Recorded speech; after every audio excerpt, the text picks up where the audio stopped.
I was now the undisputed boss and leader of our gang of 7. We split the money, with me and Jimmy each getting 10 grand apiece, while the rest got 6,000 each. Everyone was to kick in $1,000 of their share to save for lawyers and the bail fund we had. Satin objected to the split, but everyone else agreed, so she was outvoted. In that moment, she knew she had lost leadership and control of everyone. This is funny to me. I always remember it smiling, because nowadays, at the end of every Super Bowl, they ask the winning quarterback what he's going to do now that he's won the Super Bowl.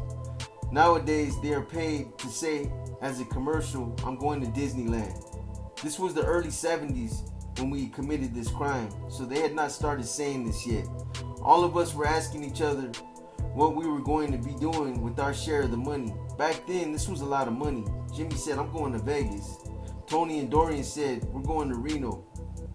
When they asked me what I was going to do, I shouted, I'm going to Disneyland, just like those winning quarterbacks now say at the end of every Super Bowl. I ended up falling in love with Disneyland. I had a room up on the 10th floor of the original Disneyland motel for the whole summer. But that's another story. Anyway, now I was taking over the game.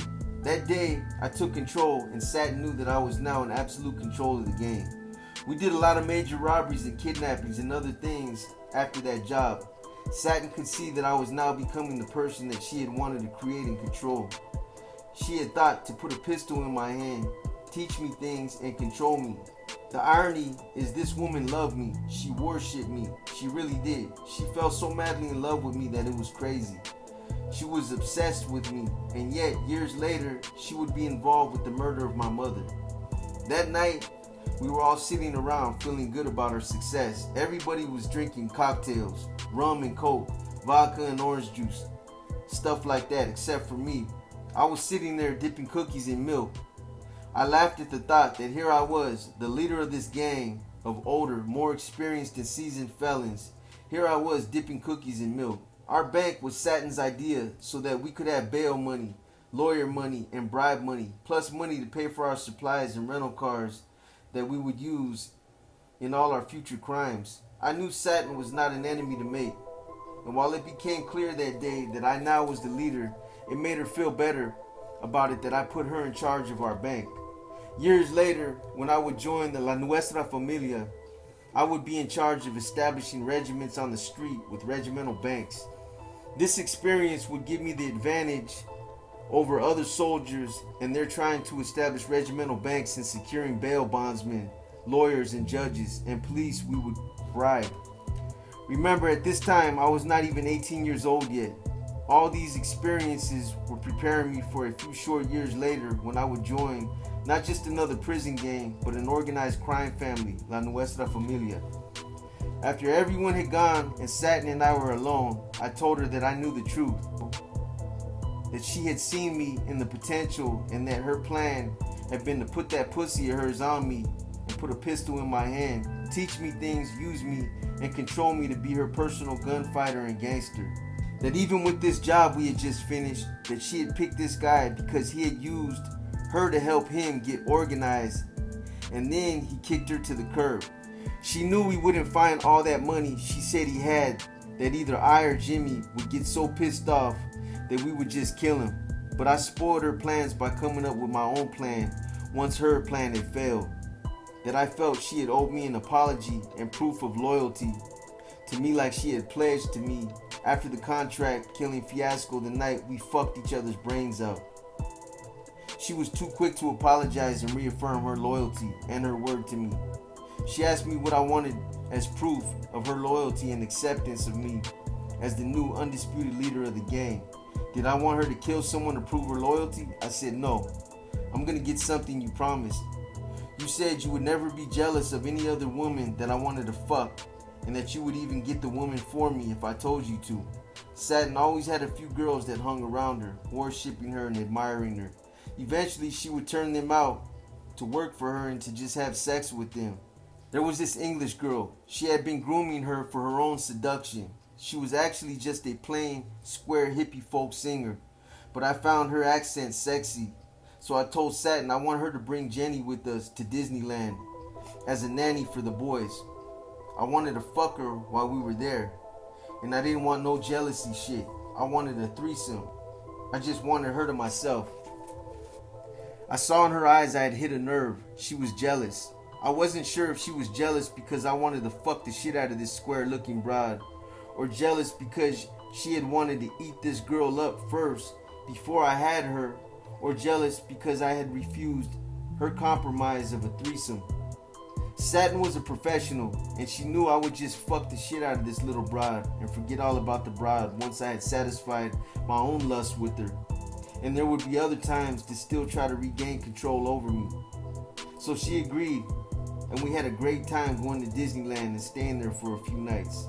Like I said, Satin was beautiful, like a cross between Jane Russell and James Mansfield. 5'6", 130 pounds, jet black hair, dark eyes that were almost black, and white creamy skin. 38 double D breasts, 28-inch waist, and a 38-inch ass. Since she was 15 years old, she had been an exotic dancer and in the gangster lifestyle. While she definitely knew how to be a whore in the bedroom, she could never be a lady in the living room. And this is why she could never be my woman alone, ever be my wife. My mother had told me that she understood that her son was a whore, and she would jokingly introduce me to some of her girlfriends as my son the whore. I was even fucking the shit out of a lot of her girlfriends. My dick did most of my thinking when it came to women. She told me that my father had told her that the secret to happiness was to marry a woman who knows not just how to be a whore in the bedroom, but who could also be a lady in the living room. I guess these words I live by in my relationships with all women for the rest of my life. Satin would never be a lady in the living room. Heck, she seldom wore any clothes in the living room, even when around her own sons, who were 7 and 9 years old when I came into their lives. I know that everybody sees his mother naked at one time or another growing up, even me. I'd seen my mother naked once when I was 6 years old. I had walked into her bedroom early one morning to ask her for money for the bakery truck that was in the neighborhood, and my father had surprised us with his first visit since the divorce. I was used to walking into her room in the mornings to get money. I was shocked and stunned to walk in and discover a naked man on top of her naked body doing what I thought at first was hurting her. After a few seconds of shocked, undiscovered silence, I realized that this man was not hurting her, as these were not sounds of pain coming from my mother, but of something I was too young then to understand was pleasure.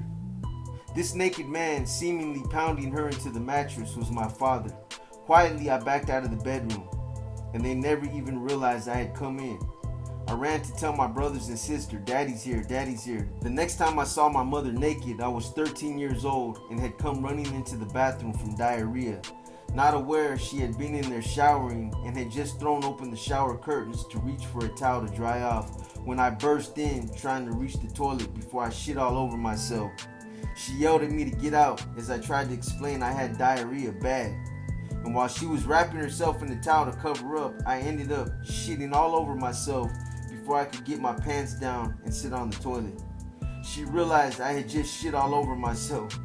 Her anger turned to warm, loving compassion and laughter at my embarrassment. Satin, however, was constantly naked in front of her boys. I tell her that it can't be good for them in the long run. She would just say they were her sons and she didn't hide anything about her life from them and that it didn't bother them.